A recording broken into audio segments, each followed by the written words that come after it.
Maya, Ellis and Jordan Wells were the kind of couple everyone admired. She was COO, he was CEO, and together they built one of the fastest-growing luxury tech companies in the U.S. Vireal, headquartered in Atlanta. They weren't just business partners, they were the it couple. Maya had this quiet, graceful power. Jordan? Smooth, sharp, always 5 steps ahead. Magazines called them the golden pair. At events, they moved in perfect sync, Maya dropping gems with every word, Jordan charming investors with that easy smile. But behind closed doors, something was breaking. Maya was the first to feel it. It started small. Jordan stopped waiting for her before dinner. Late nights at the office became the norm. His phone, once left on the table open, was now flipped face down or tucked into his pocket like a secret.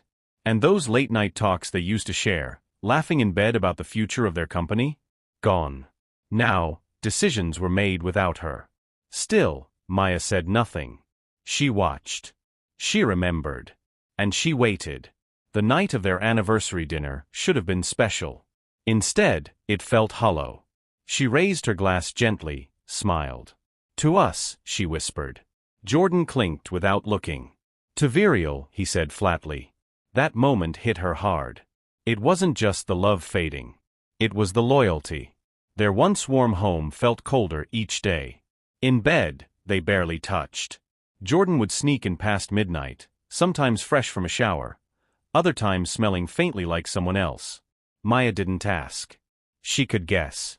The silence between them wasn't empty, it was loaded. One night, Maya came home to a dimly lit living room. A wine glass sat on the table, half full. Lipstick smudged on the rim, not her shade. She picked it up slowly, holding it like evidence. Seconds later, Jordan walked in, shirt wrinkled, hair out of place. He froze. "You had company?" Maya asked, her voice calm. Too calm. He laughed it off. Marcus stopped by to talk strategy. His date came along. Chill. She nodded. But something inside her clicked. Not fear. Not anger. Resolve. She wouldn't cry. She wouldn't plead. She would watch, and when the truth came out, she'd already be 10 steps ahead. Then came Sienna Cross. Everyone at Vireal saw her as the next big thing. Tall, ambitious, heels that clicked like a warning. She walked through the office like she owned the building. Most saw a rising star. Maya saw a red flag. She noticed everything. How Sienna leaned in too close to Jordan during presentations. How her hand stayed a little too long on his arm. How she laughed too hard at his dry jokes. She wasn't the only one who saw it. Vivian, Maya's friend and head of PR, leaned over during a meeting and whispered, "She's not even hiding it anymore." Maya didn't flinch. "Neither is he," she said, eyes never leaving Jordan. Then came the moment that changed everything. Maya walked into Jordan's office late one evening. And there she was, Sienna, sitting right on his desk, whispering something close to his ear. They jumped apart like kids caught cheating on a test. Jordan stood up too quickly. "Maya, we were just discussing the new product launch." Sienna smiled sweetly. "It's all super exciting. Jordan thinks the new luxury series should feel younger." Maya stared straight at her. Calm. Cold. "And I suppose you're the face of that younger look?" Sienna didn't blink. "I'd like to think so." Maya didn't answer. She didn't have to. But in her heart, she knew something now for sure. The betrayal had already started. And it was only a matter of time before it exploded. Maya stared Sienna down.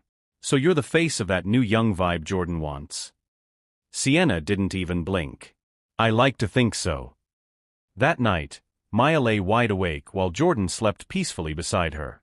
His betrayal wasn't complete, but it had begun. And when he finally crossed that line, he wouldn't even realize she had already left him in her heart. What came next wasn't loud. It wasn't dramatic. It was calculated.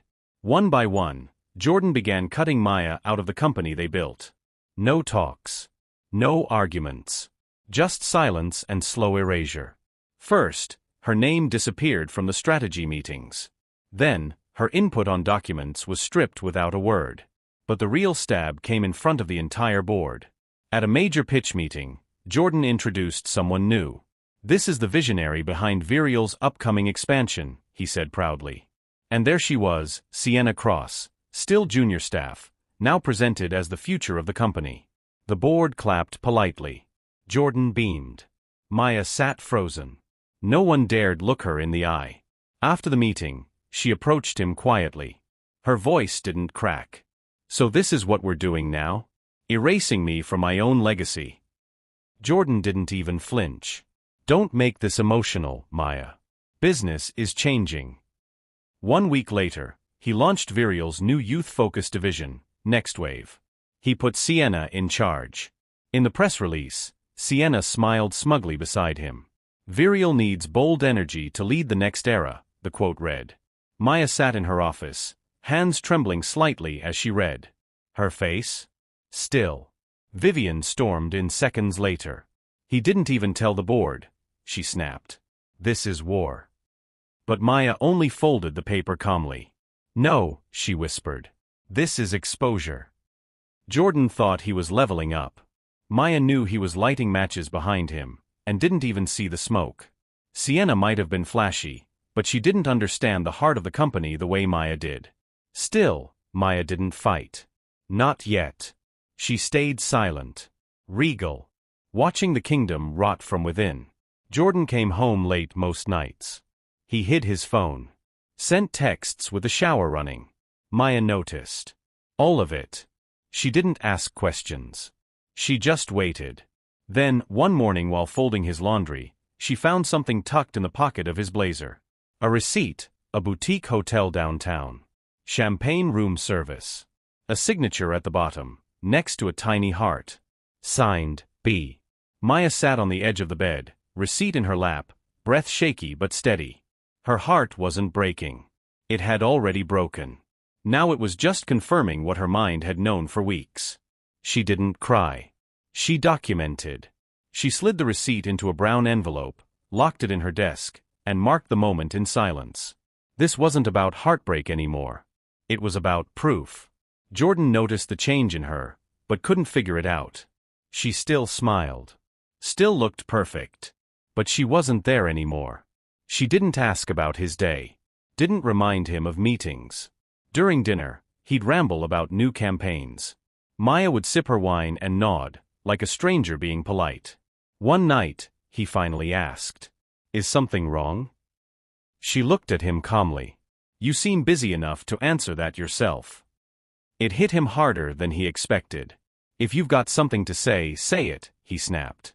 Maya smiled faintly. "Not yet." And with that, she kissed his cheek and left the room. She wasn't playing detective. She wasn't searching for truth. She was preparing for her exit. She waited until a quiet Sunday. The house still. The air heavy. Jordan sat on the couch, scrolling his phone. Maya walked in slowly, holding the hotel receipt. "You left this in your jacket," she said calmly, holding it out. Jordan's face tensed, but only for a second. Then came the fake smile. "That? Oh, it's nothing. Client dinner." Maya's expression didn't change. Sienna was there, right? Along with others. Jordan scoffed, brushing it off. "Relax, Maya. Don't start getting paranoid." But Maya didn't blink. Her silence said more than any argument ever could. Maya held up the receipt again. The heart next to her name. That come from the client too? Jordan sat up sharply, irritation flashing across his face. "Maya, you're twisting this. You've always had this jealous streak. You just can't handle seeing another woman rise." That line cut deeper than anything he'd said before. Maya's jaw tightened, but her voice was calm. "She's not rising. You're lifting her up, while burying me." Jordan scoffed and tossed the receipt aside. "You're being dramatic. Insecure. You always have to be in control." Maya's eyes sharpened. "Control? I built this company with you. I gave it my time, my health, my dreams. And now I'm paranoid." He turned his back to her, muttering, "You're exhausting." That did it. Not because it hurt, but because it confirmed everything she feared. He didn't love her anymore. Worse, he didn't respect her. Jordan walked upstairs like nothing happened. Maya sat still on the couch, staring into space. Her heart pounded, her face empty. Right then she knew. This marriage wasn't broken. It was over. She wouldn't beg. She wouldn't scream. She would wait. Endure. And then she would rise. Quietly. Without warning. The next big event was Vireal's luxury product gala, held in a massive venue in downtown Chicago. Lights, chandeliers, champagne towers. It looked like success in gold. Maya arrived in a deep emerald gown. Calm. Elegant. Untouchable. She expected to be beside Jordan, co-founder of it all. But when the stage lights beamed down and Jordan stepped up to the mic, he cleared his throat and said, "Tonight, I'm proud to present the future of Vireal's innovation. Sienna Cross." Applause erupted. Maya froze. Sienna stepped out in a tight gold dress, smiling like she hadn't just climbed over another woman's life. Cameras flashed. Whispers stirred. Maya stood tall, her expression unreadable. Vivian leaned close. "Did you know she was leading the campaign?" Maya shook her head slowly. "No. I created that launch strategy myself." She watched as Jordan placed his hand on Sienna's lower back. It wasn't professional, it was familiar. Maya's stomach churned, but she didn't move. Later, backstage, she found him. "You didn't mention she'd be the one presenting." Jordan barely looked at her. It was a last-minute call. Sienna understands the demographic better. Maya stared at him, her voice flat. "That demographic was my idea. I built it." He smirked. "Then take credit for being a great foundation." That night, Maya sat alone in her car, parked in darkness, watching her reflection in the rearview mirror. The woman who once fought for love was gone. The woman staring back? She had nothing left to lose. The next morning, the boardroom was like ice. Not from the air, but from the tension. Maya walked in, quiet and composed, holding a folder of quarterly reports. Jordan sat at the head of the table. Sienna next to him, smug in a navy suit. Maya noticed her usual seat had been moved, replaced by a smaller chair, off to the side. She said nothing.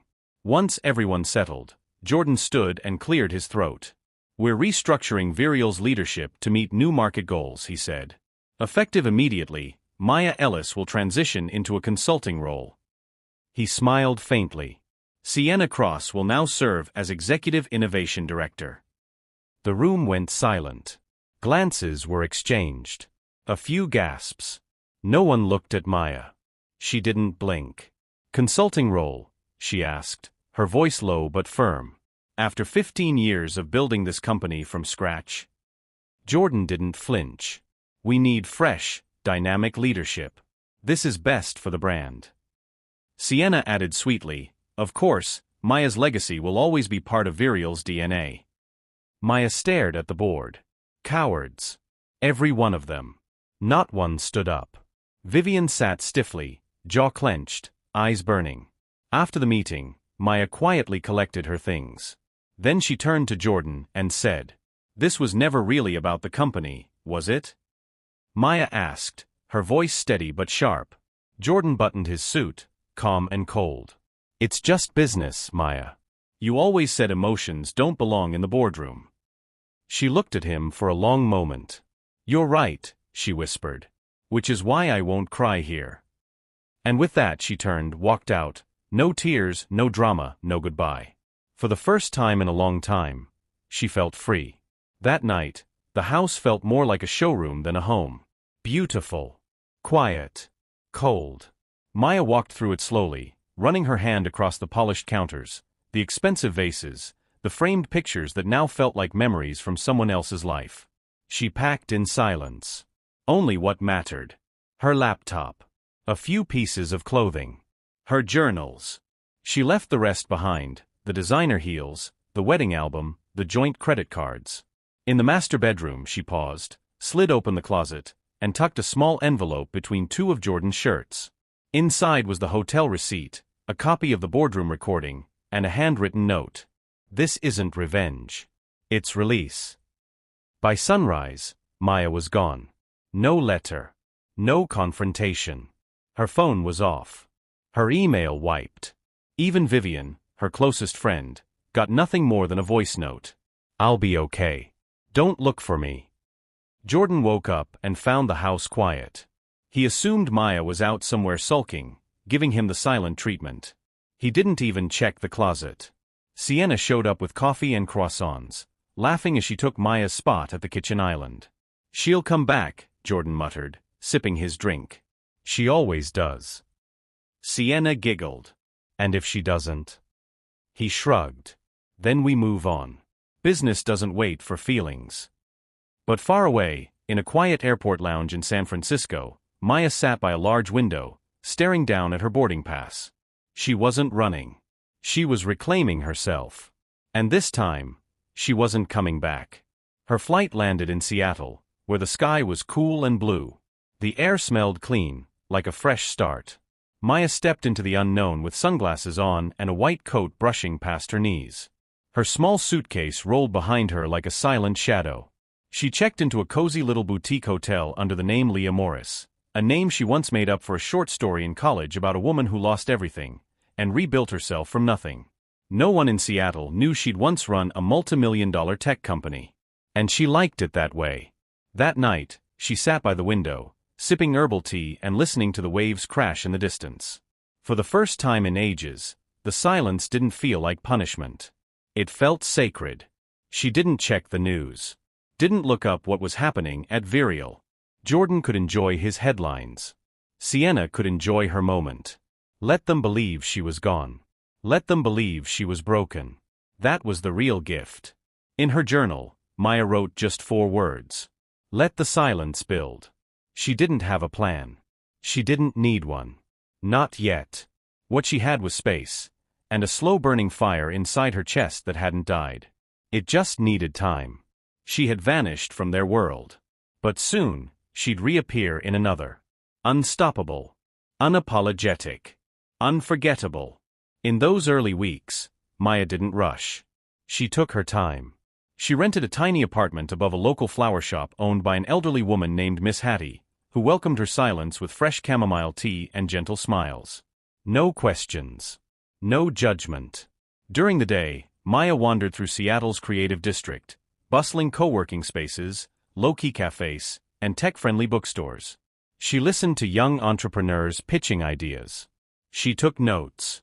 She observed. She wasn't just looking for work. She was looking for purpose. Eventually, she began helping quietly, freelance consulting, rebranding, strategic positioning. She didn't attach her name to anything. She was just a ghost in the system, guiding startups in the shadows.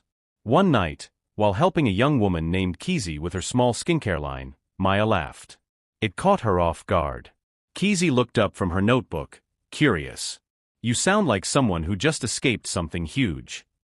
Maya smiled gently, her voice low. "I did." There was no need to say more. That night, Maya walked back to her apartment under the cool Seattle sky, and for the first time in a long time, she felt alive.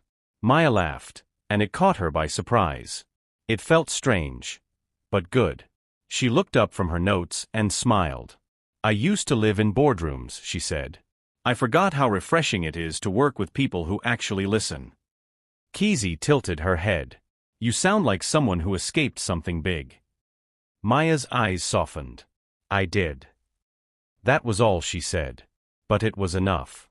That evening, as she walked home through the quiet Seattle streets, the air felt lighter. So did she. She wasn't anyone's wife anymore. Not a fallen executive. Not a scandal. Just a woman rebuilding her life, one brick of honesty at a time. And for the first time in years, she wasn't pretending to be okay. She actually was. She met Marcus Hale at a local pitch event held at a waterfront hotel. He wasn't flashy. He wasn't loud. Tall, silver-bearded, and carrying a calm wisdom in the way he moved. He wasn't there to impress. He was there to find substance. What drew Marcus to Maya wasn't what she said, it was how she listened. Later that night, he spotted her standing alone on the terrace, writing in a leather notebook. "You don't look like someone here begging for funding," he said casually. She looked up, a little startled, then smiled. "I'm just trying to find what's worth building." They both chuckled. "Aren't we all?" That night, they talked for 2 hours, about reinvention, failure and fire. And after that, they kept running into each other. Sometimes by chance. Sometimes, not. Eventually, Marcus invited her to help him evaluate startup pitches. He had the instinct. She had the eye. Together, they became a sharp, unstoppable team. One afternoon over lunch, Marcus leaned back in his chair and asked, "So, what's your story? Really?" Maya stirred her tea and smiled faintly. "It's the kind where the princess doesn't wait in the tower. She burns it down, and builds a mansion in its place." Marcus laughed, eyes gleaming. "I'd invest in that story." There was no flirting. No pressure. Just mutual respect. And Maya appreciated that he never pried. He didn't see her as someone broken. He saw her as someone rising. For the first time since her life imploded, she felt truly seen. The past still knocked sometimes. In dreams. In faces that looked familiar on the street. In headlines she refused to read. But she never turned back. She created structure. Morning walks. Focused work sessions. Evenings filled with silence and calm. Her consulting work started spreading, quietly, but powerfully. Her name didn't need to be loud. It just needed to be effective. Word got around. There's a woman named Leah who's transforming businesses in under 90 days. Maya smiled when she heard it. She liked being Leah. Leah had no cheating husband. No disgrace. No corporate betrayal hanging over her. Leah had only one thing. The future. One evening, Miss Hattie handed her a brown package with no return address. Inside was a single magazine, American Business Monthly. On the cover, Jordan Wells and Sienna Cross. The headline, "The New Power Duo of Vireal." Maya stared at it quietly, then dropped it into the recycling bin without opening a single page. Miss Hattie watched her silently. "They chase the spotlight," she said softly. "But you're building light." Maya's throat tightened. She didn't speak. Later that night, she opened her journal and wrote one line. "Let them shine. I'll outlast them." She didn't crave revenge. She didn't need validation. She had something more powerful. Clarity. She didn't leave her old life behind. She shed it. Like old skin. Like a cage left unlocked. What remained was a woman who would never be caged again. It started with a simple sketch in her notebook. A sleek, modern device that blended wellness technology with rich, African-inspired design. At first, she told herself it was just a fun concept, a creative release. But night after night, she kept refining it. And the spark inside her began to glow again. She pictured a luxury tech brand rooted in culture and identity. Smart rings engraved with ancestral proverbs. Meditation earbuds lined with tribal patterns. Skincare tools built with holistic African healing in mind. It was bold. Sophisticated. And like nothing the market had ever seen. Maya stared at her sketches late one night, heart thudding softly. Smart rings with powerful proverbs engraved in them. Earbuds lined in gold-toned tribal patterns. Skincare tools built on holistic African healing. It wasn't just high-end. It was soulful. Disruptive. Audacious. She whispered to herself, eyes glowing with quiet fire. This is what I want to build. The next day over lunch, she shared her idea with Marcus. He listened, then slowly set his glass down and looked at her, really looked. "This isn't just a product line," he said. "This is a movement." Maya smiled nervously. "It's bold, I know." Marcus shook his head. "It's brilliant. But Maya, you can't just consult on this. You need to own it. All of it."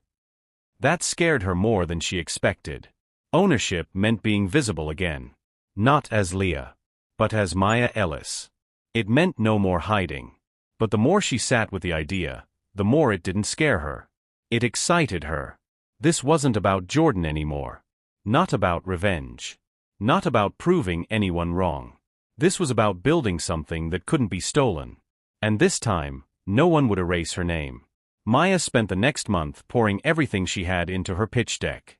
It was clean, sharp, and deeply personal. Marcus connected her with a few trusted investors.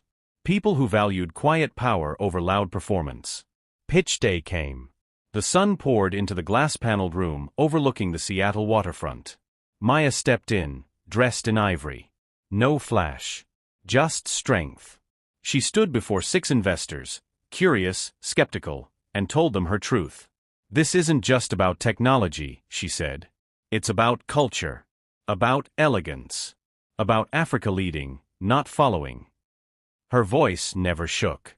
When she finished, the room was still. No applause. Just a heavy pause. Then came the nods. Slow. Respectful. Understanding. Hands raised, not with doubts, but with questions. She had captured them. Afterward, Marcus walked up with a proud smile in his eyes.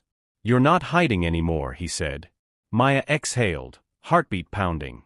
"I didn't think I could still feel this alive." 2 days later, the funding came through.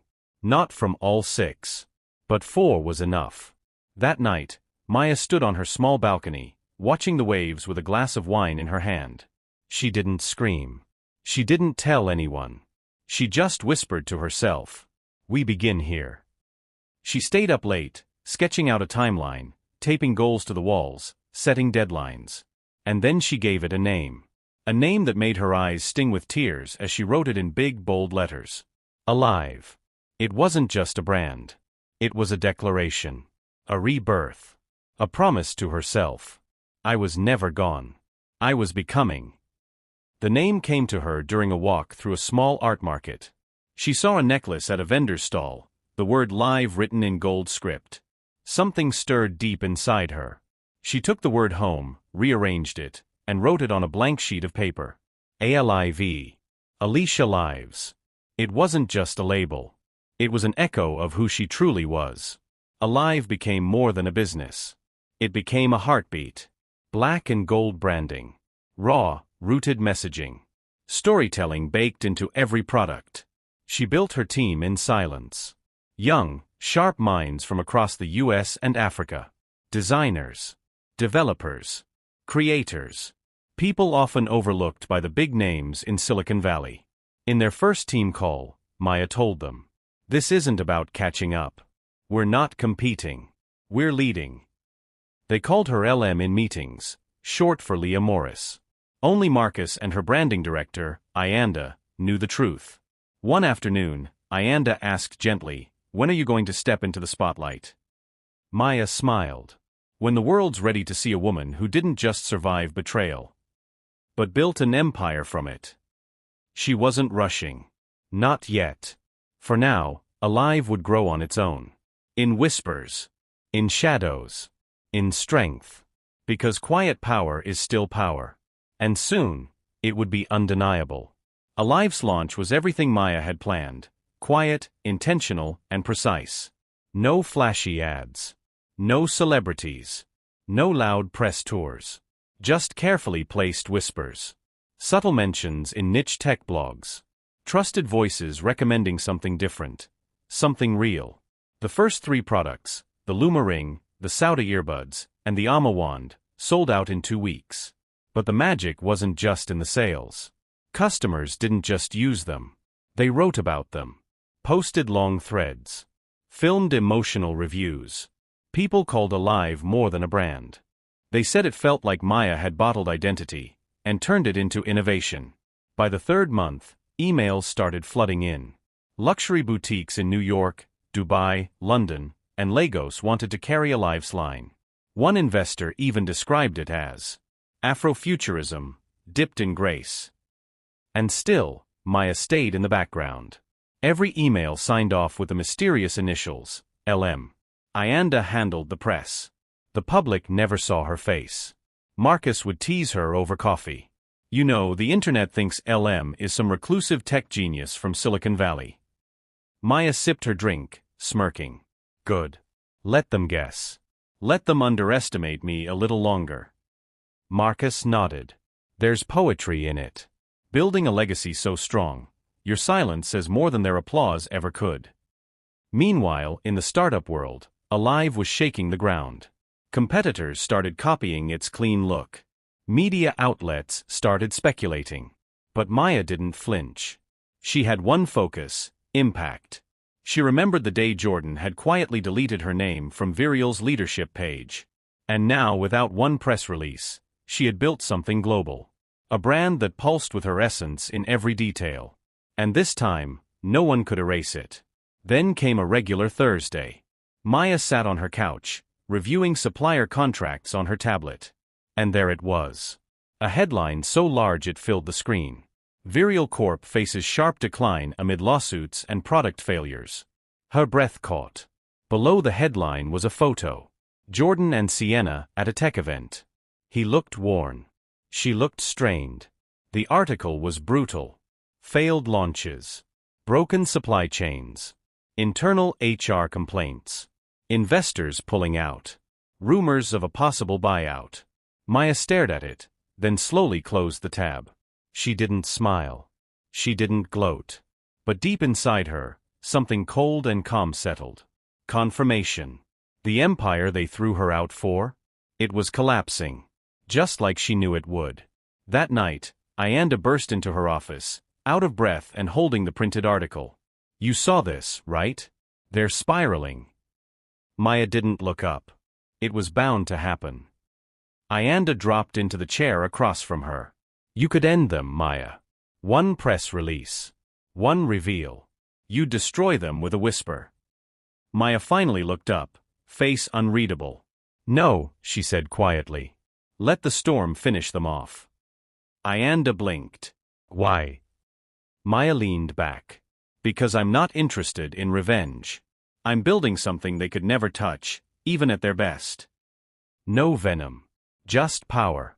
That same night, as news spread across social media, Jordan and Sienna had no idea that the woman watching it all unfold was the one they'd replaced. And Maya? She wasn't watching to win. She was watching to outlast. Vivian had been looking for Maya for weeks.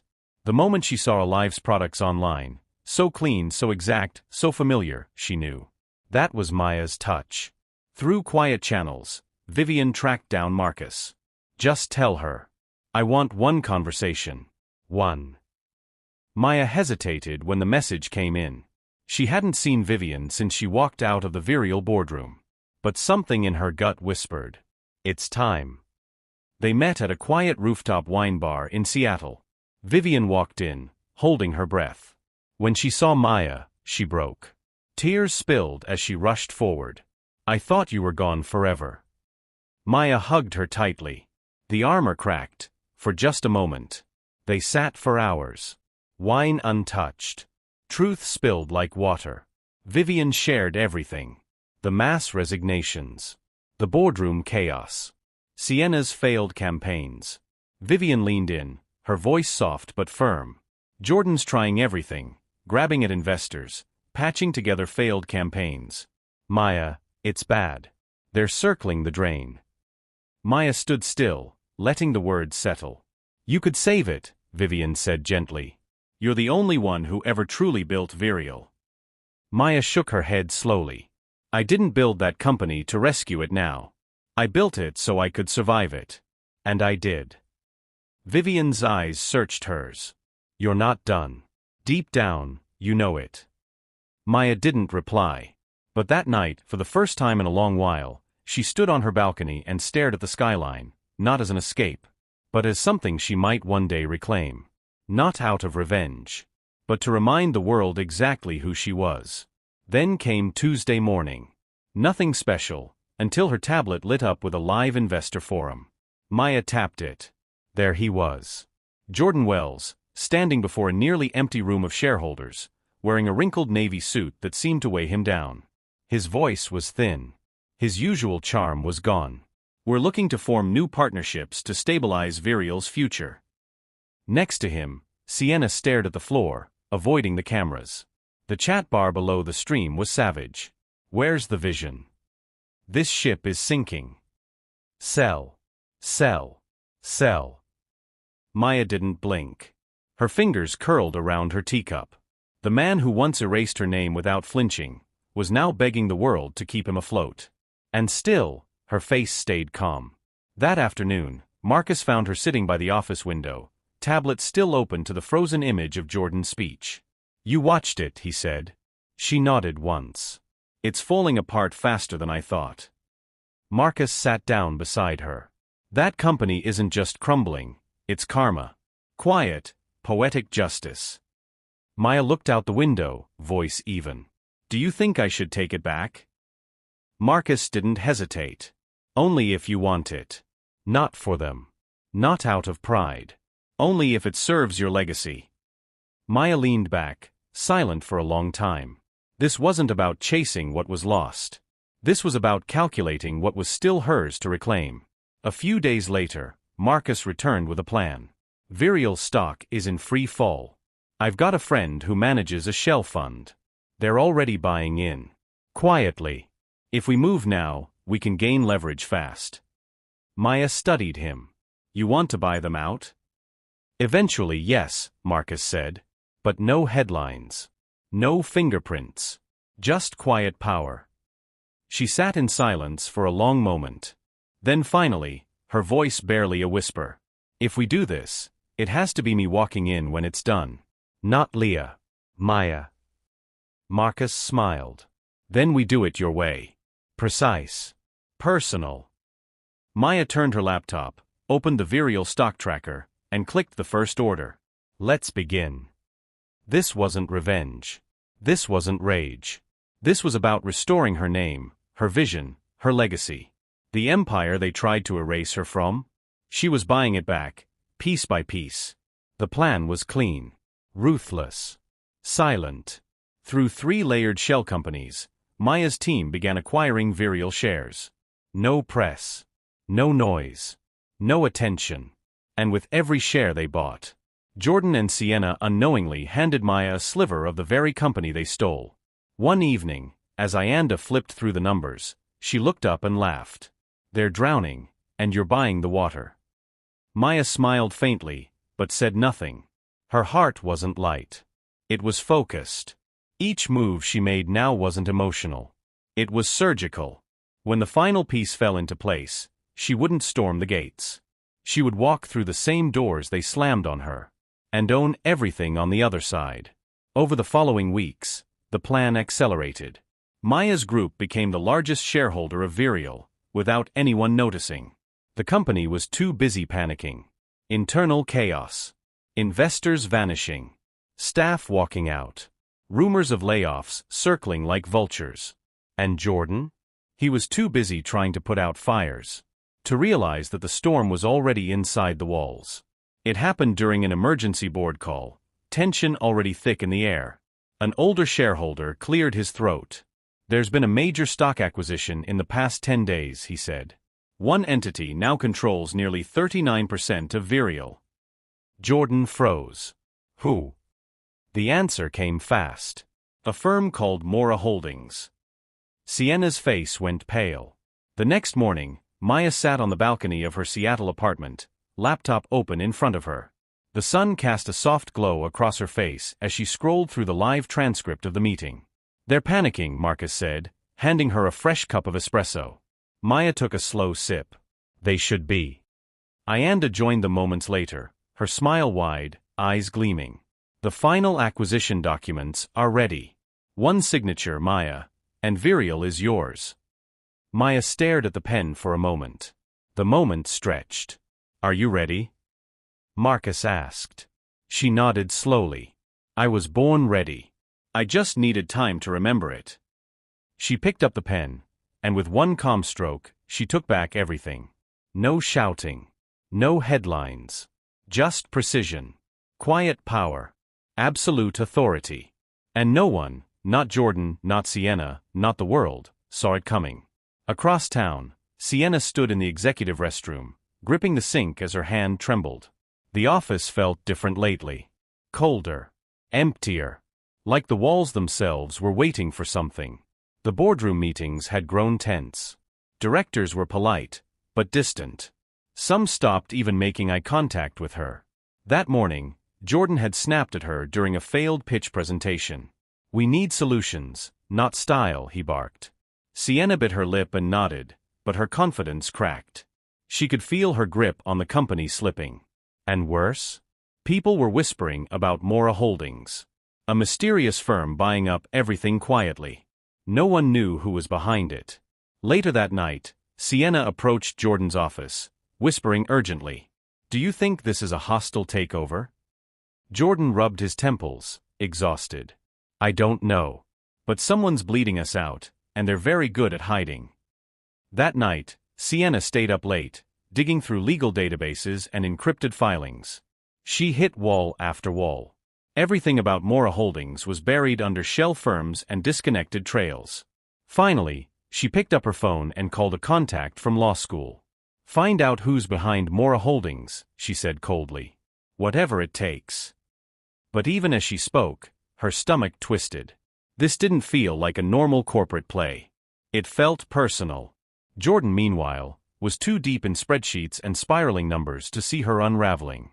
"If we don't stop this," Sienna said, her voice tight, "we're going to lose everything." Jordan didn't even look up. "We, or me?" The silence between them was colder than ever. And in that moment, Sienna realized something chilling. They were never truly allies. Just convenient tools in each other's climb. Now, they were just dead weight. Then came the email. Subject line, Alicia. Jordan stared at it for a long time before opening it. "Maya, I know this might not be welcome, but I'm asking to meet, not for us. For the company. Vireal is in trouble. We are cornered. I need your help." There was no apology. No remorse.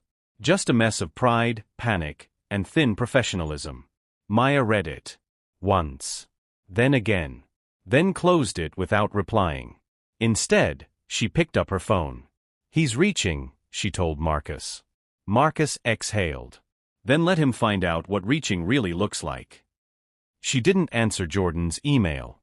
She went to Vireal's board liaison and, as majority shareholder, called an official meeting. No emotion. No theatrics. Just business. Quiet power in motion. Days later, Jordan opened his board calendar and blinked. The facilitator listed? Maya Ellis, Executive Principal, Mora Holdings. His stomach dropped. That night, he stormed into Sienna's office, rage in his eyes. "You said she was gone." Sienna's face drained of color. "I didn't know. I thought she disappeared." Jordan growled, voice sharp. "She's not gone, Sienna. She's about to walk into this building and remind us who the hell built it." Sienna collapsed into her chair, frozen. For the first time since Maya walked away, Jordan felt what she must have felt that day. Blinding, humbling, irreversible humiliation. And she hadn't even entered the room yet. Inside the Vireal Corp boardroom, the air was heavy, like the moment before a storm breaks. Every seat was filled. Directors whispered nervously, casting side glances at Jordan and Sienna, who sat beside each other, pale, still, and silent. Then the glass doors opened. And in walked Maya Ellis, flanked by Marcus and Ianda. She wore a tailored black suit lined with gold thread, elegant, commanding, and completely unshakable. She didn't need to introduce herself. Even those who had never met her knew instantly. The woman who built the empire had returned to claim it. Jordan stood on instinct, his voice cracking, "Maya." She raised her hand, calm and direct. "Mr. Wells, please sit." It wasn't cold. It wasn't cruel. It was control. She stepped to the head of the table, opened her folder, and began. "As of this week, I am the controlling shareholder of Vireal Corp through Mora Holdings. I've called this meeting to initiate a leadership shift. One that reflects the values this company was founded on." The room was silent. Sienna's mouth opened, but no words came. Maya continued, eyes focused forward, never once looking at either of them. "Effective immediately, Jordan Wells is relieved of his duties as CEO. Sienna Cross's role is hereby dissolved. Thank you both for your service." No one moved. No one spoke. Then Maya looked up for the first time and asked, "Any objections?" Not a single hand. Only the sound of reckoning settling over the room. She closed her folder, rose from her seat, and gave a simple nod. "Then it's done." She didn't just take back her chair. She replaced the entire table. Not out of revenge. but because real power waits and returns when it's ready. By noon, the press release went out. Vireal Corp announces leadership transition. Maya Ellis named CEO and majority shareholder. Attached was a sleek photo of her, no longer the ghost of a woman they'd forgotten, but a force reborn. Elegant. Focused. Unapologetically in charge. Within minutes, she was trending. She's back. The Queen returns. They erased her, and she rebuilt the throne. At Vireal, staff stared at their screens in stunned silence. Those who once ignored her name now whispered it with reverence. Sienna locked herself in her office. Jordan cancelled all his meetings. The empire they hijacked now stood under the name they tried so hard to erase.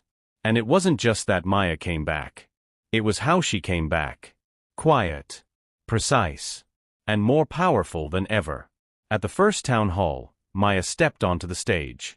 The room rose instantly, a standing ovation. Cameras flashed. Phones lifted. She smiled once. Then lifted the mic. I won't talk about the past. Not today. We all know how we got here. The room murmured in agreement. What matters now is how we rebuild. With clarity. With culture. With courage. Her voice wasn't loud, but it was strong enough to silence the crowd. She acknowledged key teams, promised structure, stability, and dignity in every decision to come. Then she ended with one simple truth. I'm not back because I was wronged. I'm back because I belong. That one line exploded across the internet. Quoted. Shared. Printed on shirts. Marcus sent her a one-line text later that evening. That wasn't a comeback. That was a coronation. Maya smiled. Not out of pride. But because she knew this story was no longer about survival. It was about sovereignty. Outside the Vireal gates, the press had gathered. Cameras. Flashbulbs. Anticipation. When Maya finally stepped out with her team, the world went still. No chaos. No shouting. Just a hush of awe. She paused briefly at the podium. No statements today, she said softly. There's too much work to do. A reporter shouted, What do you say to the ones who betrayed you? Maya turned, her gaze direct and steady. I thank them. Murmurs rippled through the crowd. For what? She didn't flinch. For reminding me I never needed their validation to build something timeless. And with that, she walked to her car, leaving behind a silence louder than any applause. Inside Vireal, her leadership moved like oxygen through a suffocating room. The company breathed again. Teams realigned. Resignations were retracted. Employees once ready to quit now reached out, requesting meetings with Ms. Ellis. And this time, they called her name with respect. Jordan, now stripped of every title and clinging to what little dignity he had left, caught up to Maya in the hallway one evening. Maya, can we talk? She stopped. Her expression? Unreadable.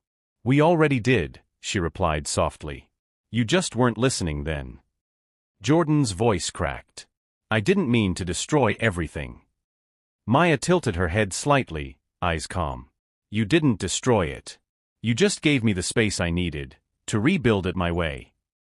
Sienna left quietly the following week. No farewell speech. No applause. Just an email memo and an empty office. Maya didn't say a word. She didn't have to. Her silence was louder than any retaliation. Her existence was the final answer. By the end of the month, Maya's name was everywhere. Not because she chased the spotlight, but because the spotlight had no choice but to follow her. Magazine covers called her the architect of her own empire. Elegance in execution. Alive, her tech brand, was now the gold standard for culturally rooted innovation. And under her vision, it was merging with Vireal, not as a comeback, but as a takeover of legacy. In every interview, Maya never mentioned Jordan or Sienna. She didn't need to. During a live panel, someone asked how she handled betrayal. She smiled, steady and graceful. What matters isn't who tried to stop you. It's what you choose to become when they do. That quote exploded. It was printed on t-shirts, posted across LinkedIn, painted on walls inside co-working spaces across New York and Atlanta. Suddenly, the brands that once ignored her began begging to collaborate. Old allies resurfaced. New ones lined up. She turned most of them down.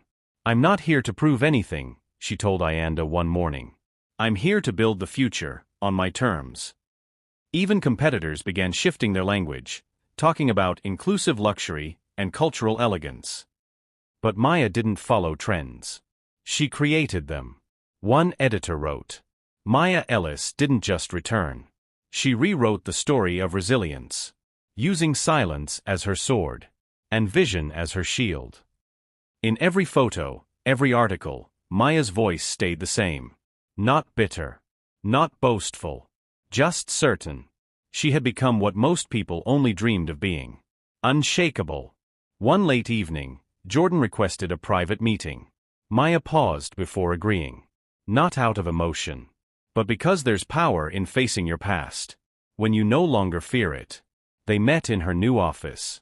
Minimalist. Sharp. With an uninterrupted view of the skyline she now owned. Jordan entered quietly. Smaller now, not physically, but in presence. "You look different," he said, voice tight. Maya sat calmly across from him. "No. I just stopped shrinking for people." Silence. Then Jordan exhaled. "I didn't come to fight. I came to admit I was wrong. About everything. About you." His eyes were red. But there were no tears. Just regret, far too late to matter. "I destroyed something I didn't understand," he continued. "I thought I was choosing freedom. But all I chose was chaos." Maya leaned back, folding her hands in her lap. "You didn't destroy me, Jordan. You freed me. You just didn't know it." He nodded, staring at the floor. "I don't expect forgiveness." She stood, walked to the window, and turned. "Good. Because I gave it to myself, a long time ago." There was no triumph in her voice. No anger. Just peace. Jordan stood too, unsure whether to shake her hand or bow his head. "Instead," he whispered, "you became everything I feared. And everything I admired." Maya nodded once. "And you became the lesson. I'll never need to learn twice." When he left, the door closed softly behind him. Not with a bang, but with finality. Later that night, Maya stood on the rooftop terrace of the Alive X Vireal launch gala. The city lights stretched below her like a sky she could finally touch. Music played downstairs. Laughter echoed through the halls. Champagne sparkled under crystal light. But she stood alone for a moment, quiet. Not in celebration. In clarity. Ayanda approached with a glass of sparkling water, eyes full of awe. "You did it. Everything they said you couldn't." Maya smiled. "No. I did everything they said I had to give up, to be loved." She looked toward the skyline. "And I'm just getting started." Below, giant billboards lit up with her face. Not as a symbol of return, but as a vision of what's possible when a woman chooses herself.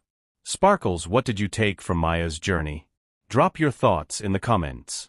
And if you believe in stories that celebrate strength, healing, and rising from the ashes, hit that subscribe button. Mobile phone with arrow, turn on the notification bell. Red heart, so you never miss another powerful story like this one. Because here, we don't just tell stories. We tell